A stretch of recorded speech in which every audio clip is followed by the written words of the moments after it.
What is up, guys? Welcome back to the Zach and Pat Show. I'm Zach. I'm Pat. This is the show about manhood, fatherhood, entrepreneurship, and the mentality it takes to be successful at those things. And we'll probably sprinkle in some helpful real estate advice too, because that's what Pat and I do. You know, guys, life can be tough. We can go through some things and struggle at times, but this is the show to let you know that you're not alone. So if you're someone out there going through any of these things, this is the show for you. Shout out to our friends at NeuroGum for keeping us energized and focused. NeuroGum is a chewing gum, as well as they've got mints. Helps with energy and focus. It's got caffeine, L-theanine, and vitamins B6 and 12. I really chew it, all the time. If I'm driving around showing houses, out making calls, doing a CrossFit workout, or training jiu-jitsu, or just anytime I feel like I need a little bit of a mental boost, I'll pop a piece of NeuroGum, and it usually gets me to where I need to be.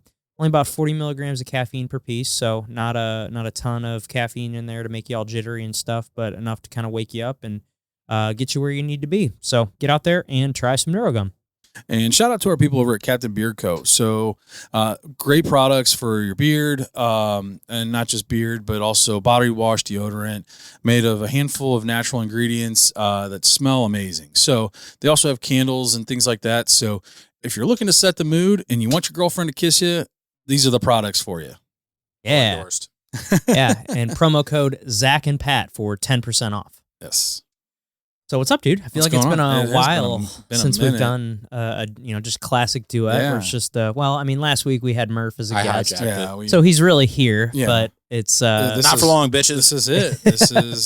This is his last episode behind the ones and twos over here. Yeah, I mean, whenever I come roadcaster. visit, whenever I come visit, I'll, I don't know, maybe I'll do guest appearances, or maybe I'll be able to record a few episodes with you guys. But Yeah. my touch will still be on the show, y'all. I'm still the editor. Yeah, no, definitely when you come in town, we're going to have to just kind of do like a, we got an easy guest that week. Murph's coming in town. I'm Kind going of to be thing. really tan. Yeah. He's going to come back just sunburnt. Well, I mean, I think I am going to change a little bit of my, no, fuck, I'm not sunburnt. Sun-kissed. No, dude, I do not get burnt. You don't get burnt? Sun-kissed. No, I do at the beginning of the summer, but once I'm brown, I am brown, my friend. And right now, what am I? Brown. He's going to come back with bleach blonde hair. No, but I am probably, I did think about this. Frosted tips. Okay, this is not 2002, and I am not the dude who sings for Sugar Ray. So let's just get that all fucking settled. But what was it? Now, I do think that my wardrobe is probably going to change a little bit when I'm down there, because what are you most used to me wearing? Black. Yeah. All So- black. So you you're just can't, gonna be you in can't do my- that in the sort of heat. You really can't. So I think I'll definitely wear like more bright colors down there. I'll probably switch to like all white now. Mm. Not all white. Just cut all the sleeves off everything. Bright neon colors to fit into that. Just like EDM button-down scene. shirts with like, the sleeves rolled up. Might go back frat style a little bit. You know what I'm saying? Boat shoes and Sperry's and whatnot. Yeah. Popping collars. Yeah, bro. Okay, I was never one of them until like I got too fucked up, and I'm like, oh, it's ironic. Look at me. Yeah, when you're too fucked up to care. Yeah, I was definitely too fucked up to care about much. But yeah, I will definitely be a presence still. I'm looking forward to still editing, giving you feedback, listening to feedback. Yeah, loving it. Yeah. Excited for it. Excited for you. Excited to see all the cool things that you create while you're down there, and all the new adventures and things that you go on. So Expect to see a lot of me partying. Perfect. Yeah. Yeah. All the raves and stuff. And clubs. Yeah, in when my you're clubs. going to Chicago this weekend, right? I am, yes. North Coast, which was actually where I met my probably two best friends from Florida, Ian and Ashley, whom, if they ever come through St. Louis, which they have before, I'd actually love to get them on this, because as far as a young couple that's like busting their ass to build their brand while working day jobs and fucking just living it up and not taking life by any kind of like hesitancy, which I'm a big fan of, I think they'd be a pretty cool impression to leave on our audience. But yeah, You're going to be down there with them. Yep. Start, Oh, and dude, like, so my buddy Ian, he's a drummer, and he's played for like a glam band back in the day. That was like touring with like A Day to Remember and some other shit. Like, he's a pretty cool dude, and he plays drums, and he does like these rock covers of like of EDM music. So shout out to that rave drummer. Go check his shit out. I'll leave it down below. But I get to go to that festival this weekend, and it's kind of funny because like that festival, I made a post like that. You know what actually also happened that week that I went to North Coast for the first time? No. We closed on my house. Oh, really? That same week, I also did my first public speaking engagement. Damn, that's cool. A hell of a week. well, you know, what's all happened in the month now leading up to this is like I've rented out that first house. And this is my first move out of state, and I'm visiting that same festival this weekend. And I went on my first backpacking / hiking trip with a featured guest on the show, Nick Baldwin, who is a fucking rip, dude. He is hilarious. Dude. He's a character, and you went there with the silver fox as well. Dude, Mike. Yeah, fucking love Mike. Dude, he's awesome. You guys need to get Mike on the show. Yeah, he would be a great guest. He's a jiu-jitsu black belt. He's just a character all around, just a character. Dude, as far as like a chill presence in the woods, bad motherfucker. Oh, dude, he's awesome. I felt so safe walking around with him. I'm like, look at this dude. He's so stoic, and like anyone tries to fuck with us, I'll kill him. Got a great beard. His beard is the probably best groomed thing I've seen of anyone who's lined a up, person. and it comes to a nice like point. Could stab you in the eye with it. Yeah, could fuck your shit up with it. And he's actually the sweetest guy in the world. And big shout out to those two because showed me a lot of fun and shit's sinking in that I'm leaving. Yeah. Tuesday I hit the road. Crazy, dude. Less than a week. Yeah. As a Missourian. Oh yeah, local. Forever will be a Missourian, but as a resident Missourian, I should say. Florida Murph era starts now. Expat from Missouri. Moving on to becoming a Floridian. Fuck yeah. Yeah. Love those taxes. Yeah. Shout out to my CPA. Got me at that 4% tax rate for my first year in business. My man. Let's go. Yeah, there you go. Wrote off a lot of income. Yeah. Hey, perks of being self-employed. I definitely like my taxes. Pretty cool. Yeah, that's pretty cool. So, Pat, how's everything going with you, man? Pretty good. Yeah, just a lot of life changes. Selling my house. Right. Getting that thing sold and moving on to new things. Gonna start eventually looking at potential homes for like kind of house hack things that we've been talking about, and now I can finally do that. Yeah. And looking forward to that. Kind of staying. I gotta stay within a certain distance of where my ex-wife lives and the boys are at, just because of school and ease of picking up. But Baldwin's a pretty solid rental area. Same thing. I mean, Kirkwood's not too far too, so I'm expanding into that area possibly. So, gonna take some time, build up a nest egg and all that, and get into doing stuff like that. So, looking forward to it. Thinking you're just gonna like single family, or what's kind of the game plan, you think? Well, there's not a lot of multifamilies. Not in those areas. Not in those areas. It's going to be like single family homes, 2 bed, 1 bath, 3 bed, 2 bath type things. Yeah. Stuff like that. It's like I said, something that I can be there for a year and go buy another one in a year from now. Exactly. Move someone in. There's always that concern though, with the boys constantly bouncing from house to house, but we'll see how that goes. Yeah. So take it as it comes, Absolutely. So how about you? Dude, really busy. Things have been going really well. I've got a lot of listings right now. Got a really big one that hit the market last weekend. We're getting some interest on that one. I've got Menso. Yeah. So things are going good over there. And then I've got 2 other ones. I got one in U City and one in Crestwood.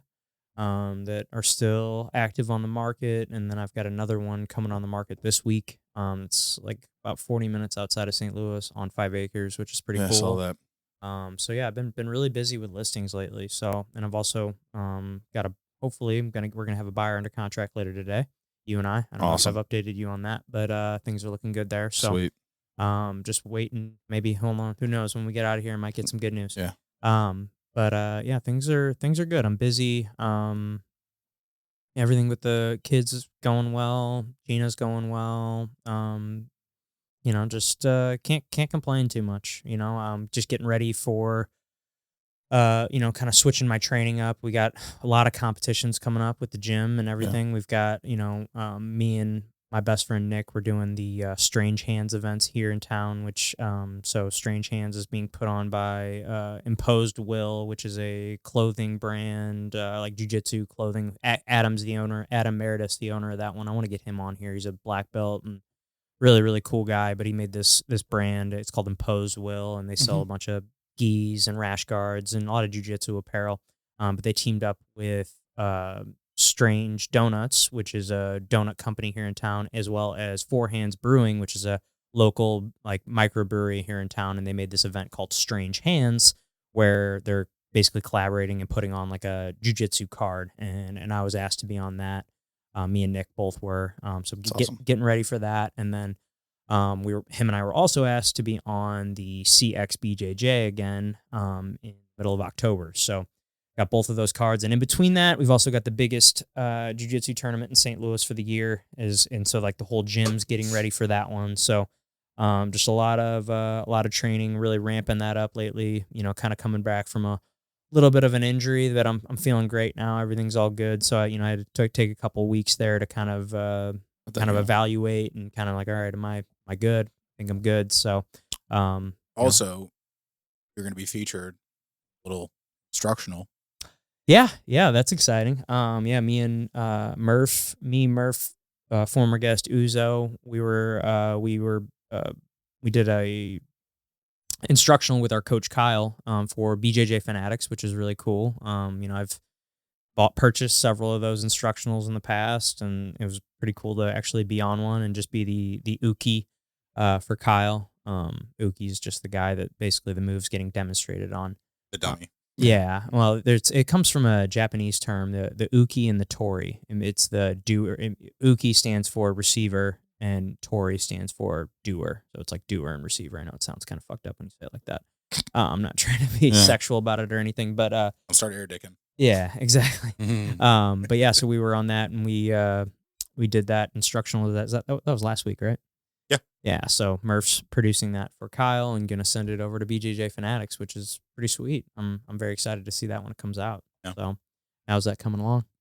Oh, I told Kyle, like, hey, with everything I got going on, bro, I'm not gonna be able to touch it until I'm in Florida. Okay. And he was cool with it. He's like, hey, we can wait as long as you need to. Just give me an honest answer. I'm like, honestly, wait till I'm in Florida and I'll have something, because it's really not that hard of an edit. Like, no, I mean, he was like pretty much just like straight through most of the time. There's like not like a lot of two segments out of like, how many things did we shoot? We were there for a like 4 shitload. hours. Yeah, we did a lot. Yeah, he was very meticulous in He's very his thorough. instruction, which I love. Like, it's one of the things I love about learning jiu-jitsu from Kyle. But it was basically like, hey, I just have to format everything, which is like color it, make sure everything sounds good as far as the audio goes, and then flow in the direction of the instructionals. There's only like 2 that we messed up, which is actually very impressive on his part. That like, there was just a couple things like, hey, let's do that over. Like, yeah, I think he only did that like means. Twice, maybe. Like, dude, if that was me, we would have been there for 10 hours. And there was just like a couple moments where like a camera, like, it got off balance on the gimbal for a second. So I'll have to go in and find what those moments are. But like, it's going to be a pretty simple edit.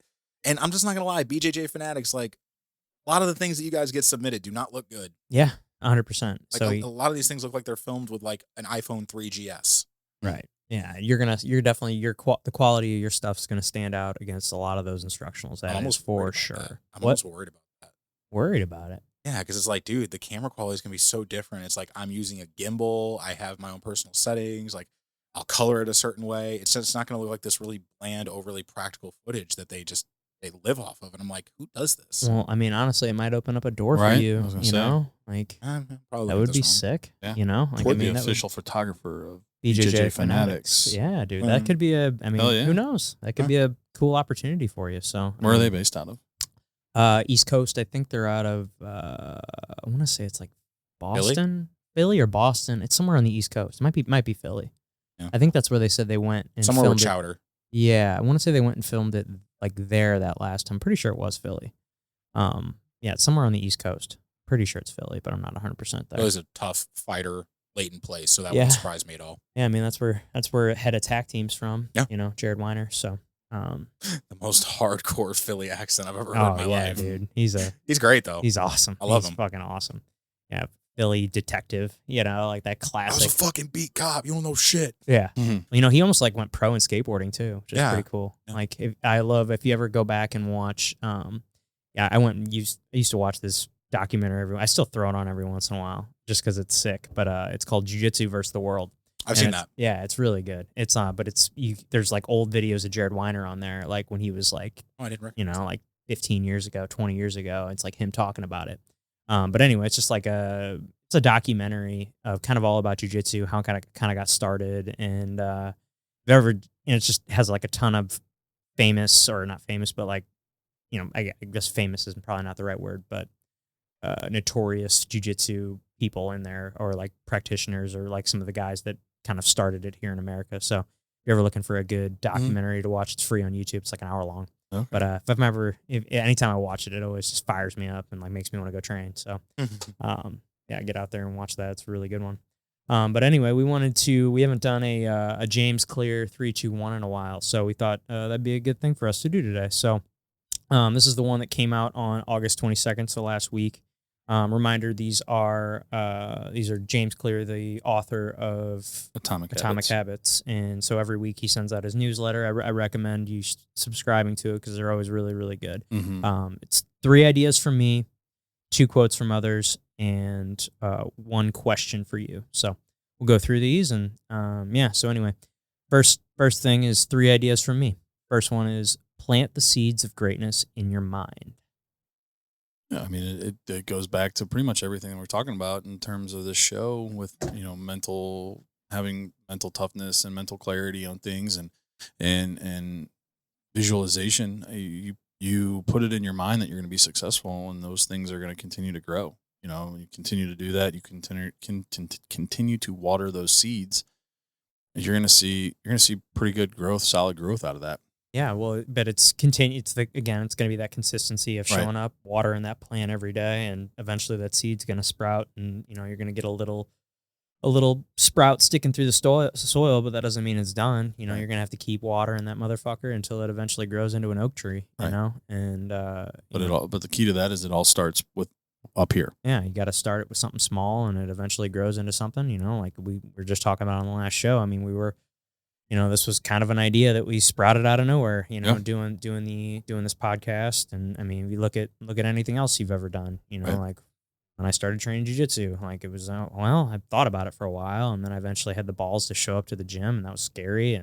But then I showed, I got my ass kicked that day. I showed up again, and then just here I am, 6 years down the road, and, I've gotten halfway decent at it. And you're in some pretty big competitions. Yeah, exactly. So, just consistency and, taking that seed and watering it and nurturing it and letting it grow and, not overwatering it and not leaving it out in the sun and not, there's it's constant maintenance, constant tweaking. There's always things that can be done better. So, but like taking it a step further. So like, have you ever seen that video? It's been going around a lot lately, but they plant a seed in this clear box. You can see the side, you water it. You can see how it takes a while before it starts sprouting up. It's sprouting down and spreading its roots.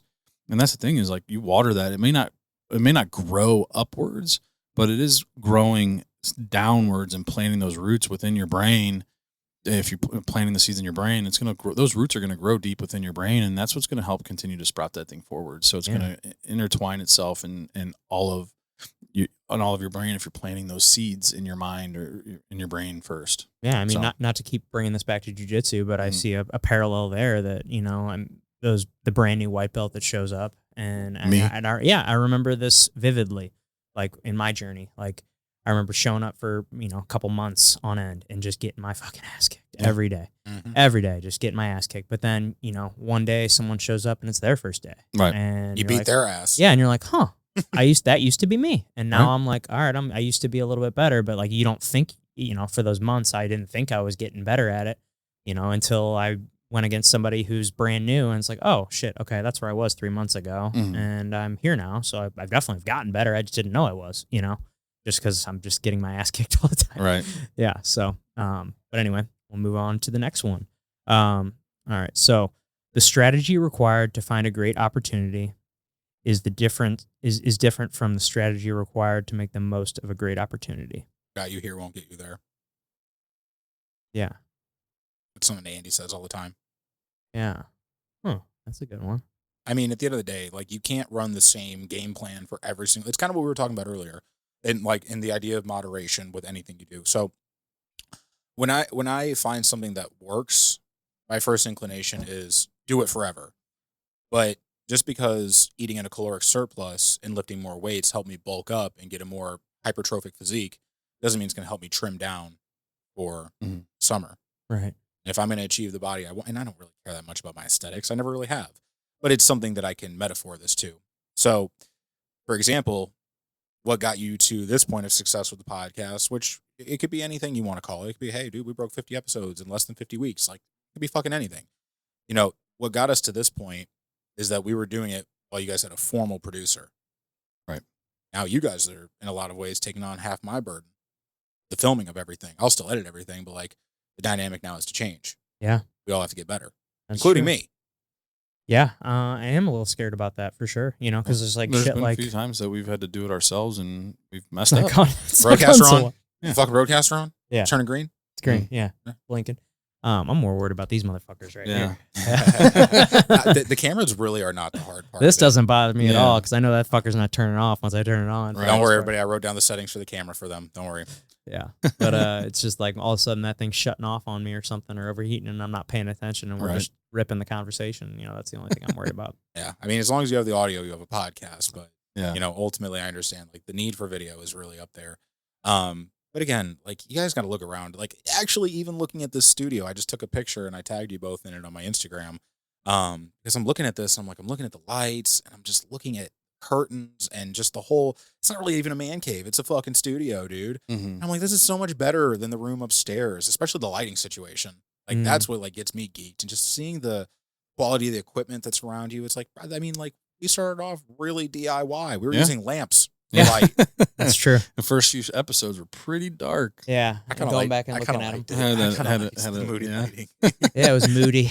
Yeah, it was super moody, but like this, everything's well exposed and it's bright and the camera quality. Like one of the things I had to change up because I left you all those instructions. It was like if you look at those first few episodes, everything's not as clear on camera. Everything's a lot more blurry, and it's because I was shooting at a way higher aperture, but like I didn't need to. And that was one of the things that we talked about with Matt Joe when he was here. I'm like, one of the things that I learned from you is like, don't always shoot wide open.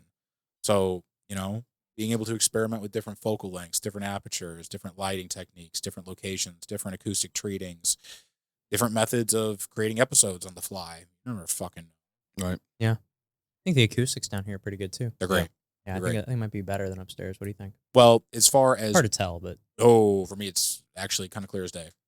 Where's Remington? Yeah, Remington. All right, here, well, he was snapping around. He would still hear everything that I don't hear. He's fucking a giant. But anyways, so here are things why I think this is so much better.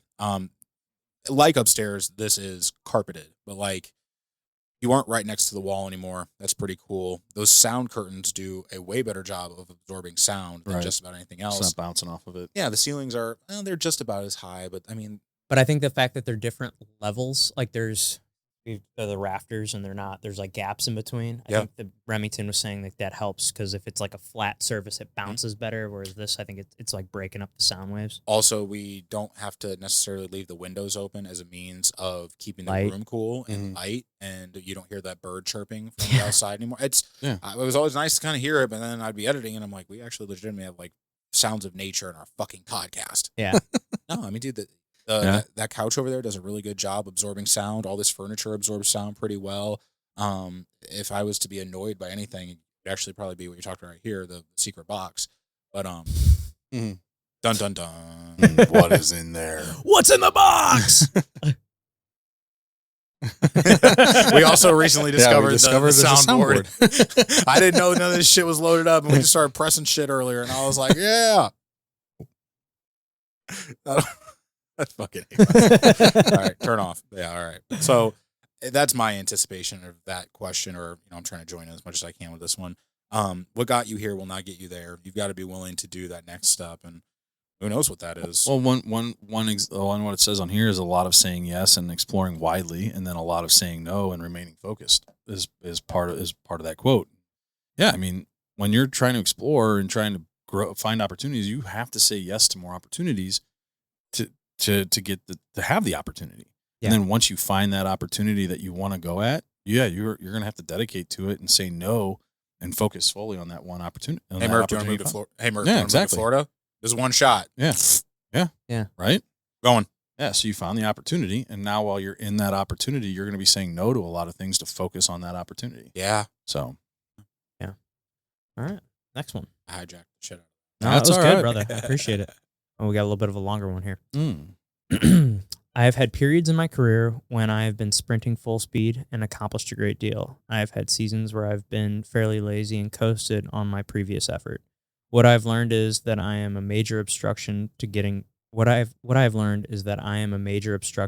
results. Whether external conditions are favorable or unfavorable makes less difference than whether I am fully engaged and consistent. Even in my competitive fields, the competition is primarily within yourself. Control. Yeah. Yeah. You know, everything, like you said, the seasons are going to change, and that's never going to be perfect. But if you can control your attitude and approach to it, where he's saying like, hey, there's some seasons where I'm go, go, go, go, go, and other seasons where I'm lazy. But if you want the results of what you're getting when you're go, go, go, then you have to stay go, go, go. You can't fall back and get lazy. I mean, I've fallen into that same routine. I actually had this conversation with Rachel. You know, she's obviously the coach at CrossFit Achieve, but she's also my nutritionist, and we do, you know, weekly meetings. And the last meeting we had was like, I since I've been 8 years old, I've been playing baseball. And what's funny about the career that I'm in now kind of follows that same cycle of the baseball season. So like in the winter, like come October, you know, that's when off season starts, and that's when off season training, and you go hard and you practice hard and you train hard through those months and to get stronger. So when you hit the baseball season and you leave for spring training, you're in game shape. So then you're just maintaining game shape. You're not really working out to get stronger and heart and all that. You're working out to maintain from the late February through September.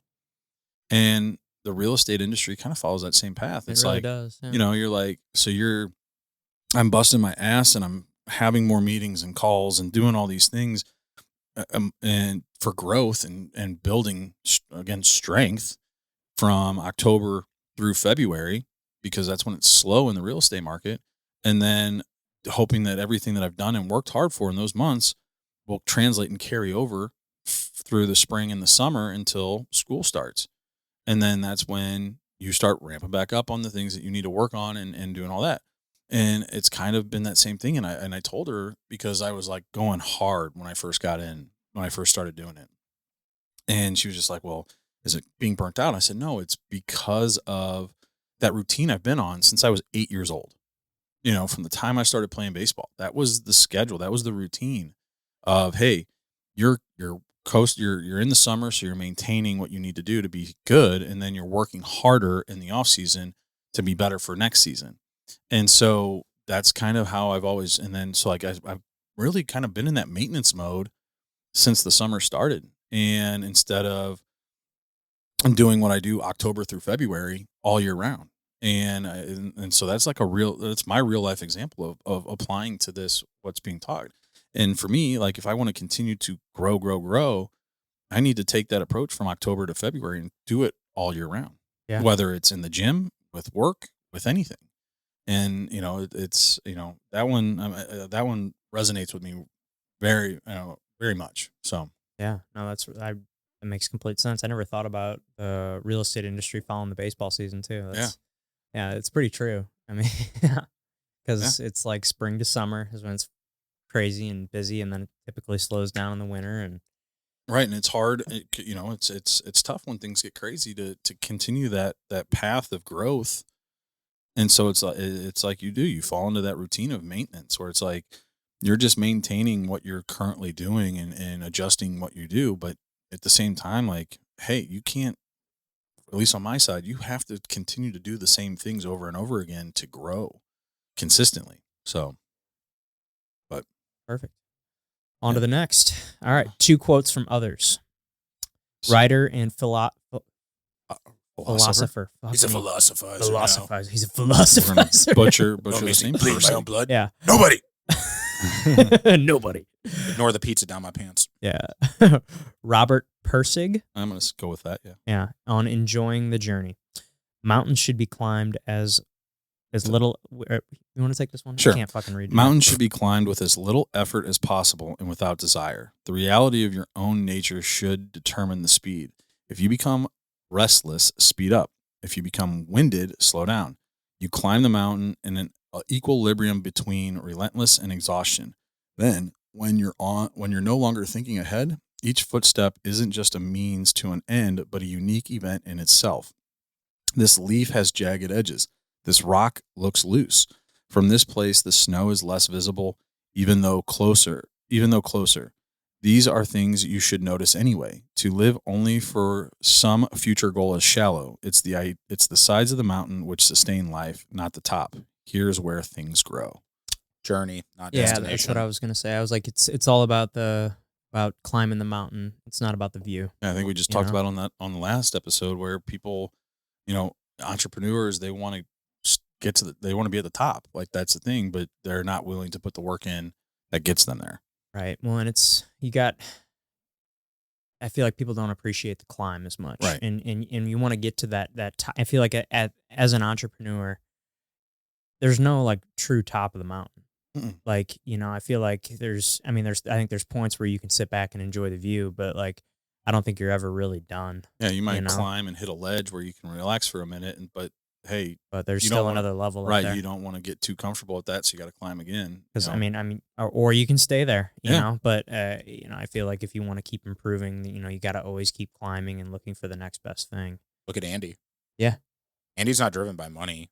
And he's not driven by like how big the company is. It's a mission of how many people's lives did he change? How many people did he get to where they couldn't walk to where they could start running? And yeah, he wants to compete with Nike and Gatorade and slap the shit out of both of them, which, hey, I'll give my money to help him do that. Like, right. But it transcends so much more than just being the biggest or being number one. It's like, no, we have this thing that I will never be satisfied on, and I will do it until it kills me.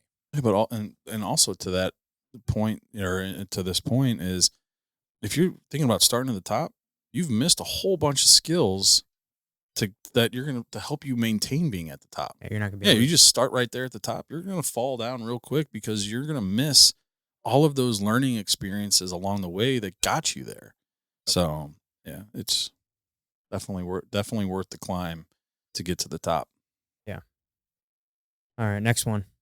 Economics professor Tyler Cowden on raising the aspiration of others. Yesterday, I had lunch with a former PhD student of mine who is now highly successful and tenured at a very good school. I was reminded that over 20 years ago, I was the graduate director of admissions. One of my favorite strategies was to take strong candidates who applied for masters and also offer them PhD admissions, suggesting they might to do the latter. My lunch partner was a beneficiary of this de facto policy. At least two of our very best students went down this route. Neither realized that it was common simply to apply straight to PhD programs, skipping over the masters. I believe this is now better known, but the point to this, at critical moments in time, you can raise the aspirations of others significantly, especially when they are relatively young, simply by suggesting they do something better or more ambitious than what they thought or what they had in mind. It costs you relatively little to do this, but to benefit them and to the broader world, it may be enormous. This is, in fact, one of the most valuable things you can do with your time and your life. Inspire others, help people believe in themselves. That's pretty much what you just said about Andy. Yeah, like dream bigger. Right. One thing I kind of take from this is, I don't know, it was something that I guess Alex kind of taught me when I first got into real estate, was like, have really big goals, like set goals way bigger than you think you should, and that was something that I did in that first year of real estate. Like I wanted to, I set goals like I wanted to do this full time, and I was able to accomplish that pretty quickly in there. Like I never really went back to my full-time job or the restaurant whenever COVID. I did for like 2 weeks and then I came back, but he's just like set really big goals. And I think, what do we call them? BHAGs, big, hairy, audacious goals. Mm-hmm. Yeah. So like set goals that scare you. Yeah. And like, you're like, no way I'm gonna be able to do that. And, cause the way I always kind of looked at it was, and I guess I've kind of done this almost every year since, is I do set goals probably even bigger than I anticipate or bigger than I think that I can do. But it's like, if I even come up a little bit short, which has almost happened every year in my real estate career. Like, for example, like last year, I wanted to do 50 deals, ended up doing 48.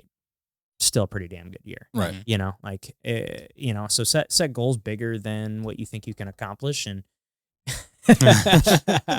And, Turn me off. Yeah. Yeah. But anyway, yes, set goals bigger than what you think you can accomplish, and you'll generally probably end up doing better than you would have if otherwise.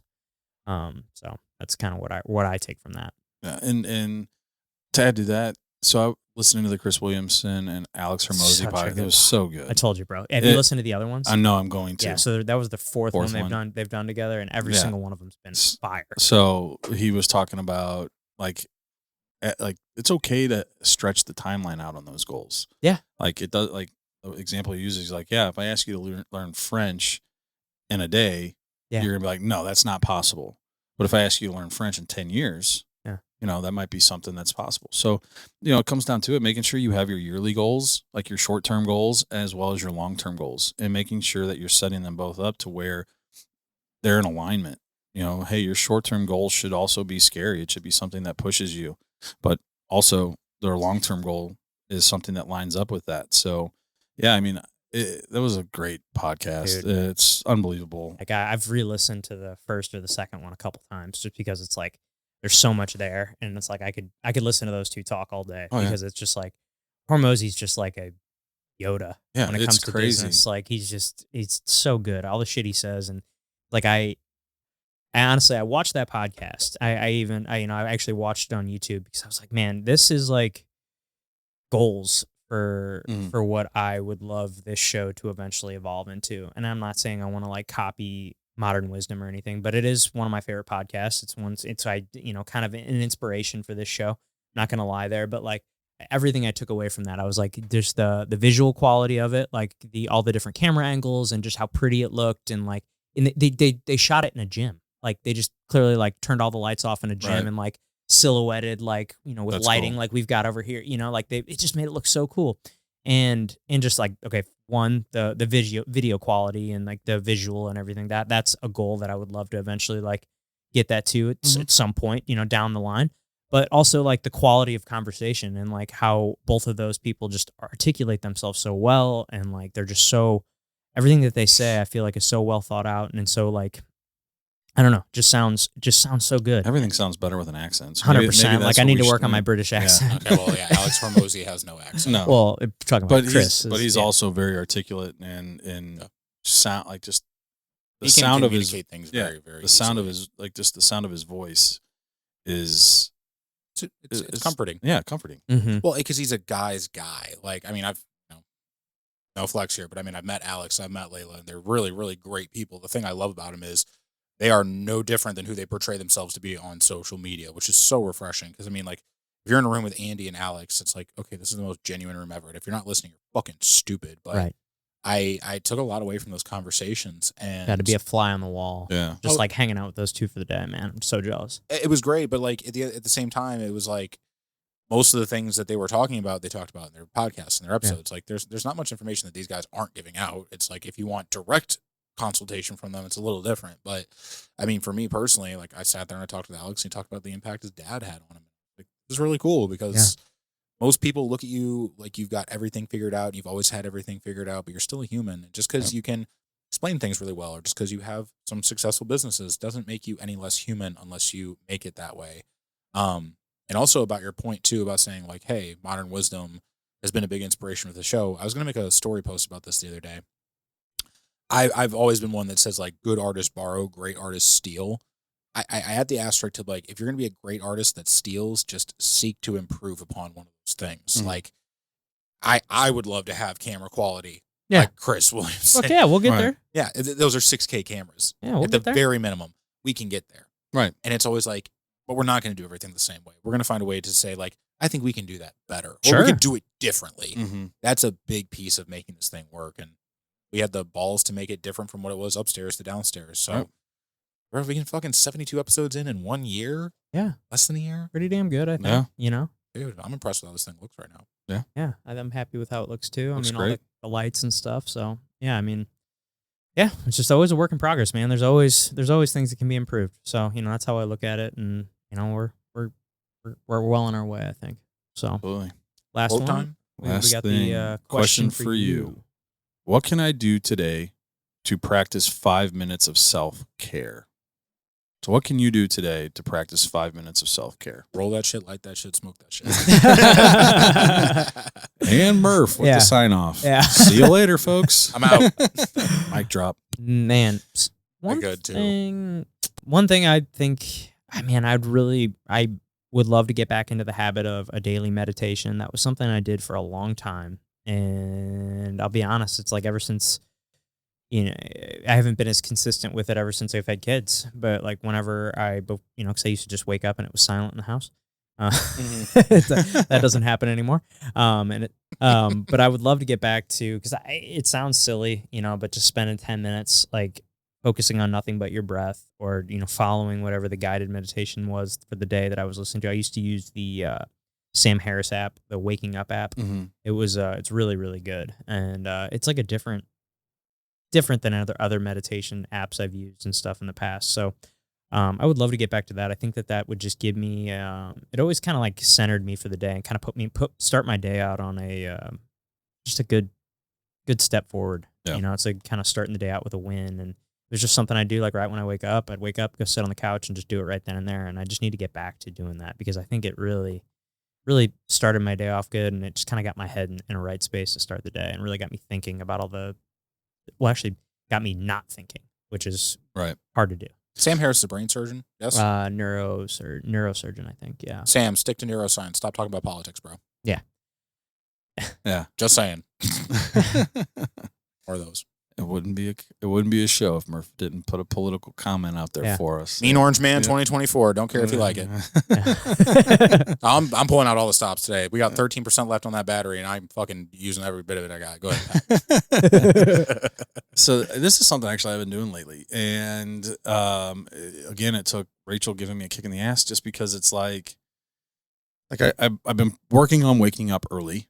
Like getting to the 5 a.m. club. We read that book a couple months ago, and really working on implementing that stuff. And what I've been doing was really focusing on, the reading and the planning of my day, portion of that. And, Rachel's on me all the time. Fucking walk. Start walking more. I just want you to go walk. I'm not asking you to go run. I'm asking you to go walk. Shout out Rachel for continuing to kick my ass and be on me for this, because I did. I started this. So I just, after our conversation last week, I was like, I need to stop making fucking excuses and being too busy. I wake up in the morning. I'm up early. So why don't I just do it right then and there?